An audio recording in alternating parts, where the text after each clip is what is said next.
Araw-araw inaabot ng 8:00 ng gabi sa pag-uwi si Janice Abella mula sa kanyang trabaho sa isang BPO company sa Makati. Paulit-ulit ang takbo ng bawat araw. Mabilis ang almusal, mahabang biyahe, pagod na katawan, at pag-aasikaso sa anak niyang si Andrew sa tuwing umuuwi. Sa kabila ng pagod, pilit niyang ginagawa ang lahat para sa pamilya. Ngunit sa dami ng kailangang unahin, hindi niya lubos na maibigay ang sapat na atensyon na kailangan ng kanyang anak, lalo pat 4 na taong gulang pa lamang ito. Si Elmer Abella, ang kanyang mister, ay may maliit na vulcanizing shop sa tapat ng kanilang inuupahang bahay. Hindi kalakihan ang kinikita. Sapat lang sa ilang bayarin kung kaya't kinakailangan ding kumayod ni Janet para mapunan ang kita ng asawa. Si Elmer ay masipag ngunit meron ding bisyo sa pag-inom ng alak at paninigarilyo, bagay na matagal nang tinututulan ni Janice. Agosto 2022, dahil sa hirap magbalanse ng oras, naisipan ni Janice na imbitahan ang kanyang ikatlong kapatid na si Sheila mula sa probinsya. 28 taong gulang si Sheila, walang asawa at kasalukuyang walang trabaho. Pinakiusapan niya itong magbakasyon pansamantala sa Maynila habang wala pa itong trabaho. May libreng tirahan, pagkain at kaunting panggastos kapalit ng pagbabantay kay Andrew tuwing siya'y pumapasok sa trabaho. Sa unang mga linggo, maayos ang lahat.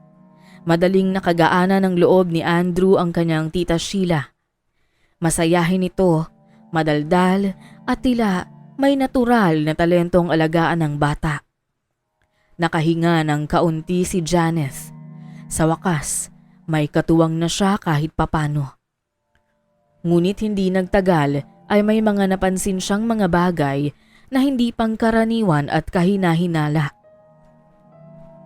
May isang pagkakataon noong Oktubre 2022 habang nagpapalit siya ng bedsheet sa kanilang kwarto, napansin ni Janice ang isang salawal na pambabae na hindi kanya. Alam niyang wala nang ibang babae sa bahay kundi siya lang naman at ang kanyang kapatid. Pilit niyang ipinagkibit balikat ang hinala at inisip na baka naipaghalo lang ito sa labada. Simula nang mangyari ang insidenteng yun ay naging mapagmasid si Janet sa bahay. May ilang beses na napapansin niya ang mabilisang sulyap sa pagitan ni Elmer at Sheila kapag magkakasama silang tatlo sa umaga habang nag-aalmusal. Napapataas lamang ang kanyang kilay ngunit ibinawaglit niya sa kanyang isip ang anumang hindi magandang hinala. Sa kabila ng pagbabaliwala ay tuluyan siyang namulat. Isang gabi, habang sinasalinan niya ng gatas ang botelya ng kanyang anak na si Andrew. Bigla itong nagsalita.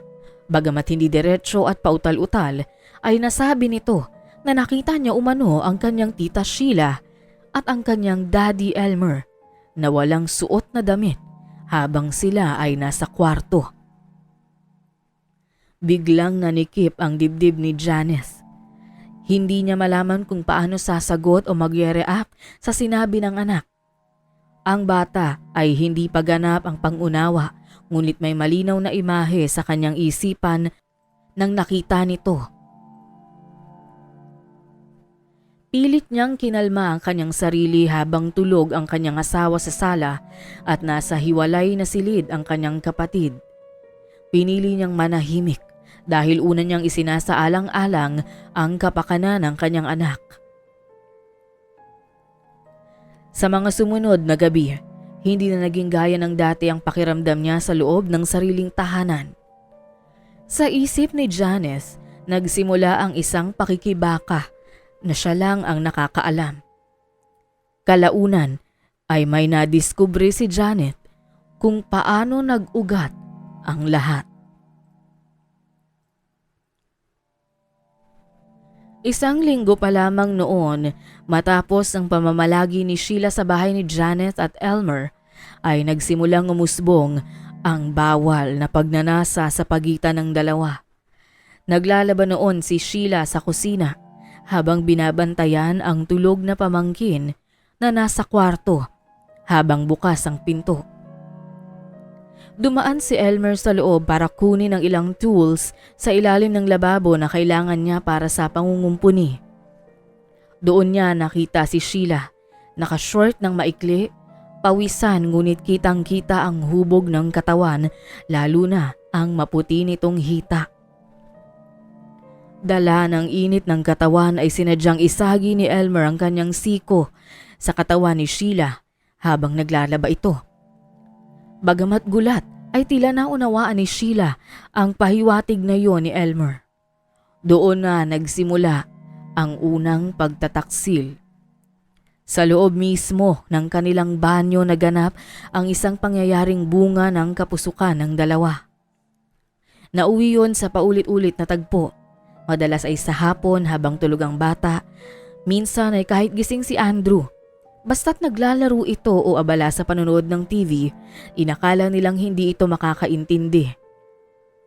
Sa gabi, may pagkakataong lumalabas si Elmer sa likod ng bahay at susunod si Sheila.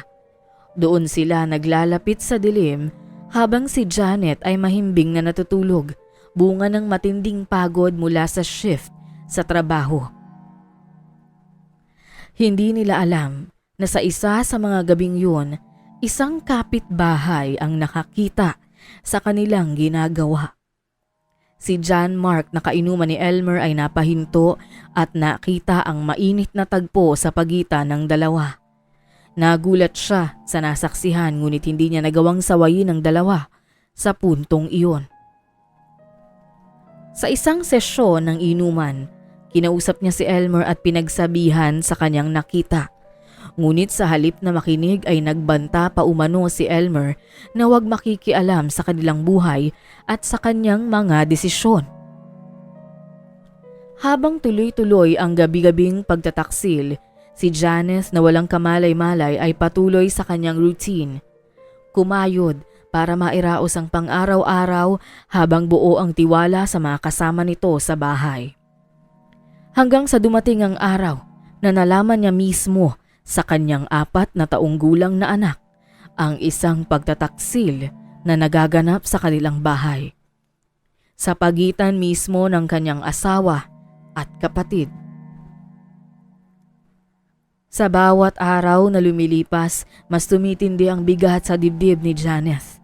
Ngunit ayaw niyang magpadalos-dalos dahil marami ang nakasalalay sa kanyang magiging desisyon at bukod pa rito ay wala siyang sapat na ebidensya para patunayan ang lahat, bagamat sigurado na siya sa ginagawa ni Elmer at Sheila. Nobyembre 2022. Sa gitna ng kanyang pag-iipon ng lakas ng loob, dumaan siya sa isang tindahan ng electronics. Doon siya nakabili ng maliit na video recorder. Ilang araw niyang pinag-isipan kung saan ito ilalagay hanggang sa mapagdesisyonan niyang isiksik ito sa sulok ng picture frame sa loob ng kanilang silid. Hindi ito halata. Sakto ang anggulo. Sapat para makita ang bahagi ng kama, cabinet at ang pintuan ng banyo. Lumipas ang ilang araw, patuloy siya sa trabaho. Wala siyang binanggit. Pero mas lumayo ang loob niya sa dalawa. Wala rin namang napansin ang mga ito dahil sa paningin nila, si Janet ay pagod lang tulad ng dati. Nang dumating ang linggo, natsyempohan niyang walang tao sa bahay. Binuksan niya ang video recorder, dinala sa loob ng kwarto at isa-isang pinanood ang mga footage. Hindi siya nagkamali. Mula sa screen, nakita niya kung paano tahimik na pumapasok si Elmer sa kwarto. Paano lumapit si Sheila habang natutulog ang bata at ang mga sumunod na eksena ay halos hindi na niya kayang makita. Hindi niya maigalaw ang katawan habang pinapanood ang bawat segundo ng kataksilan. Parang binabalatan siya ng buhay. At hindi niya namalayan ang pagtulo ng kanyang luha habang kinukuyom ang kanyang kamao sa galit. Sa kabila ng lahat, pinilit niyang huminga ng malalim. Wala sa plano niya ang biglaang komprontasyon. Alam niyang hindi sapat ang damdamin para sa ganitong klaseng laban. Kailangan niyang maging buo, kailangan niyang maging matalino, at kailangan niyang isipin kung ano ang mas mahalaga, ang dignidad o ang pamilya. Pagkasara ng laptop, maingat niyang itinabi ang ebidensya. Nooy tahimik niyang pinanood ang anak na mahimbing na natutulog. At doon din niya naisip na hindi lang para sa kanya ang laban na ito, kundi para sa batang walang kamalay-malay, ngunit unti-unti nang binabahira ng kasinungalingan ng mundo. Hindi naging madali ang mga sumunod na araw. Ang pagbabago sa pakikitungo ni Janet sa dalawa ay hindi na niya maikubli. Hindi na siya tumatawa sa mga simpleng biro ng asawa. Hindi na rin niya kinakausap si Sheila. Naglalakad lang siya sa loob ng bahay na parang may iniingatang apoy sa dibdib. Isang init na hindi niya pwedeng hayaang sumiklab. Patuloy ang kanyang pag-aalaga, pagpasok sa trabaho at simpleng pamumuhay sa kabila ng bagyong pinagdaraanan. Isang linggo ang lumipas bago siya tumuloy sa opisina ng isang private lawyer. Bitbit niya ang USB drive kung saan nakasave ang video. Maayos niyang ipinaliwanag ang lahat sa abogado na agad namang nagpayo kay Janice ng mga maaari nitong gawing hakbang.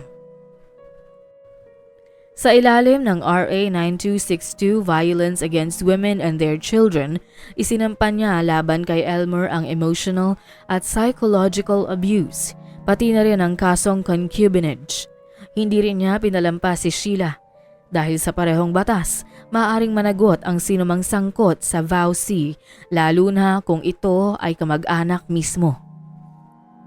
Nang araw ding iyon ay dumating ang kopya ng reklamo sa dalawa. Iniwan ni Janice ang kanyang anak sa isang kakilala bago harapin si Elmer at Sheila. Pagkarating sa bahay ay agad na sumabog si Janice. Ibinunyag niya ang lahat ng kanyang nalalaman tungkol sa pagtataksil ng dalawa. Sinabi niya ang mga nadiskubre niya sa nakalipas na mga linggo. Ang kataksilang labis na dumurog sa kanya.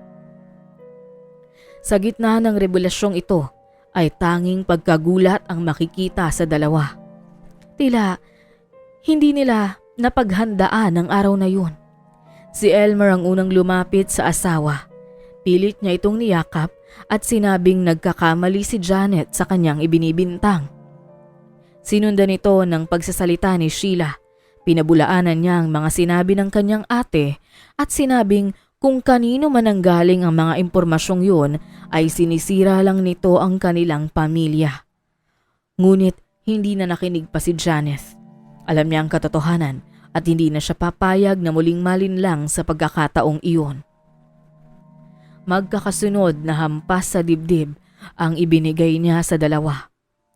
Isa namang malakas na sampal mula sa mabigat niyang palad ang halos nagpabingi kay Sheila. Dinig ng mga kalapitbahay ang komosyon sa kanilang tahanan, ngunit walang nagtangkang mangialam. Kahit na si John Mark na matagal nang alam ang nangyayari ay nanood lang at nagkibit balikat. Umalis si Janice ng araw na yun matapos ang iskandalo. Hindi niya kayang makita pa ang pagmumukha ng mga taong sumira sa kanyang tiwala at sa kanyang pamilyang pinangarap na mabuo. Samantala, nabalitaan ng kanyang mga kamag-anak sa probinsya ang nangyari at lahat sa kanila ay galit sa ginawa ni Sheila. Wala siyang ibang mapupuntahan at wala rin siyang anumang ipon, kung kaya't nanatili ito sa bahay na inuupahan ni Elmer at Janice. Samantala, nang sumunod na mga linggo ay tuluyang isinilbi ang warrant of arrest sa dalawa. Dahil sa kasong VAWC o VAWC sa ilalim ng grounds of psychological and emotional abuse, inilagay ang dalawa sa isang detention facility sa Maynila habang hinihintay ang pagdinig ng kanilang kaso. Ngayon ay kailangang harapin ng dalawa ang bunga ng kanilang kasalanan. Matapos ang 3 pagdinig ay hindi na nagawang dumepensa ni Elmer at Sheila dahil na rin sa mga ebidensyang iprinisenta ng kampo ni Janet sa korte. Gayon din naging mabigat sa hukuman ang katotohanang hinayaan ng dalawa na makita ng 4 na taong gulang na bata ang kanilang kahalayan sa loob mismo ng kanilang sariling tahanan. Pinatawan si Elmer Abella ng 12 taong pagkakakulong bunga ng kasong concubinage at vowsy. Samantala, tumanggap naman si Sheila ng sentensyang 10 taon ng pagkakabilanggo para sa kanyang parte sa krimen. Bit-bit ang anak. Lumipat si Janet sa isang apartment sa Quezon City. Isang maliit na unit ngunit sapat na para sa kanilang mag-ina. Wala man si Elmer ay naging maluwag pa rin ang loob ni Janice dahil kasama niya si Andrew. Iniwan niya ang kanyang dating trabaho bilang trainer sa call center dahil gusto niyang mas matutukan ang pagbabantay sa kanyang anak. Nagsimula siyang mag-aral online sa mga trainings para maging virtual assistant. Dahil na rin sa kanyang experience sa BPO ay hindi rin siya nahirapan at kalaunan ay nakapag-adjust sa bagong trabaho. Sunod-sunod ang maliliit na projects mula sa mga kliyenteng nakilala niya online.